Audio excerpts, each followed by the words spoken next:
Chrysostom, golden-mouthed.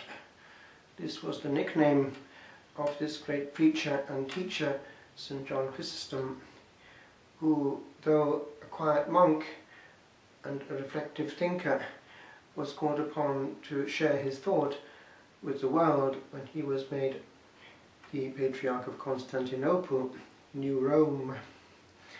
And he, because of his reverberating word, was a nuisance, and he was sent more than once into exile, where eventually he died heroically. The word which he is known by, Chrysostom, is a reminder unto us of the power of the mouth. Our words have life. They can endure, they can do good and bad, and for a long time. Now, we know what he said because also he wrote. This then is the power of the word. It can relive from the page. I would like to pause on this issue of the effect of the word for a few minutes this morning. The Lord, in the Gospel that we have just read, talks about the nature of the teacher and the disciple. A disciple is not above his teacher, but everyone, when he is fully taught, will be like his teacher. Now, the word disciple comes from disco, I learn in Latin. And the notion of learning is something we can profit from if we actually examine what it means in a deep sense. We think we know a lot.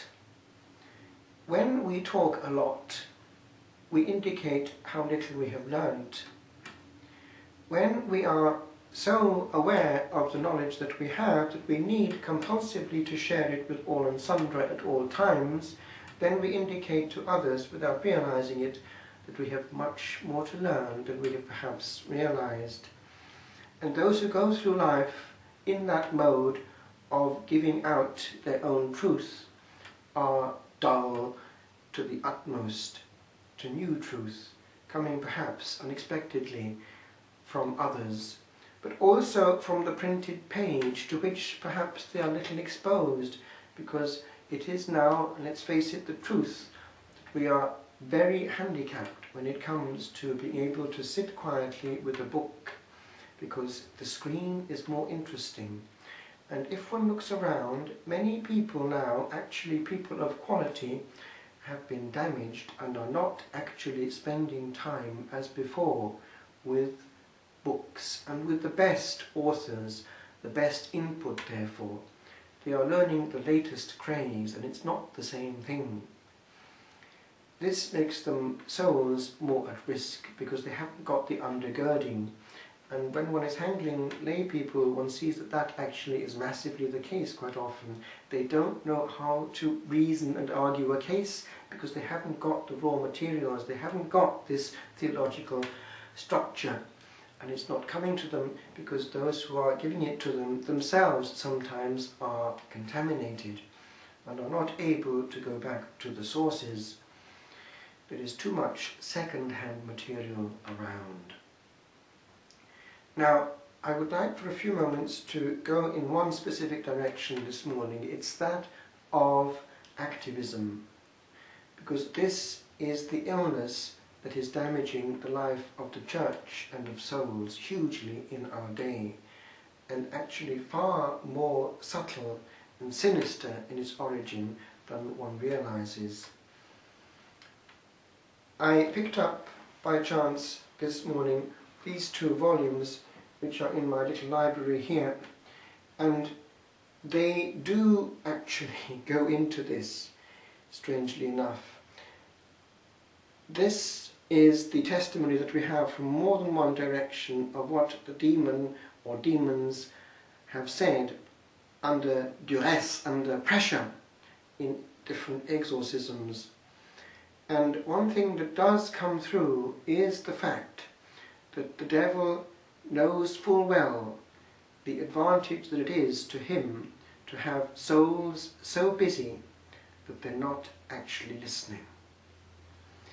Now there is one case here the case of a damned priest who, in this series of very powerful and dramatic exorcisms, under pressure, is obliged to say, because he's become a human demon in the beyond, what got him there. And there is one point at which it seems he flipped irreversibly. And it's precisely when one thing went. And I bring it in now because it does actually show where we're at. It's one small step which made all the difference. This priest initially was faithful to the breviary, but then there came a point at which he started to postpone it or eventually shorten it, and then, although at the beginning there was this intention to recuperate, to get it back, bit by bit he actually started to jettison it. And then he found this reaction coming, that it was boring, and the taste of the divine went away. And at that point he became very easy prey for the demons, because that point of encounter between his soul and his Redeemer, whom of course he was serving, was no longer there. He was functioning as a machine. And sins against purity then came in, and they weren't being handled. Now, this is perhaps the case of more people than we think, and it could be our case as well, that we can be doing many things, but actually then in a state where we are not able to let the Lord be our teacher. Other men are, other sources are, and the Lord himself is not able sometimes to get through. And this other volume, it's the series of exorcisms of Annalisa Michael. It came through in a film called The Exorcism of Emily Rose, I believe, is something which indicates the extent to which the devil was already there in the mid-70s at work to destroy souls through destroying the functioning of the church itself, which is the sacrament of salvation of the human race, and to bring in things through people who precisely weren't in a state of listening directly to the Lord in adoration and meditation, but people who had influence, to bring in things which were actually of his inspiration, so as to harm God, to harm people whom he hates. He hates the Blessed Sacrament, and he will do anything to lessen the reverence and respect given to it.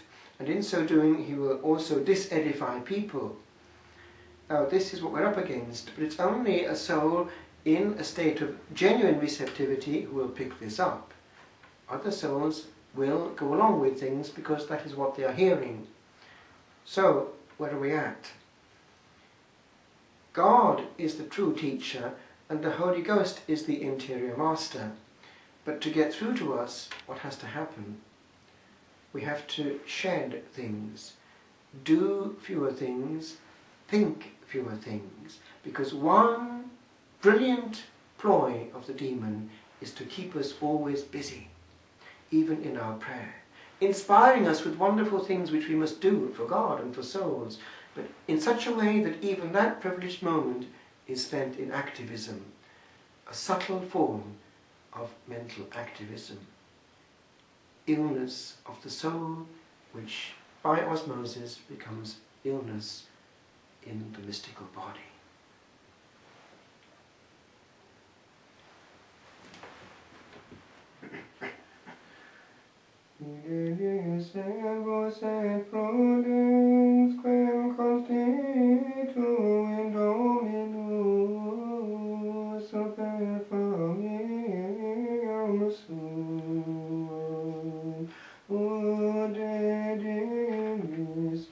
In tempo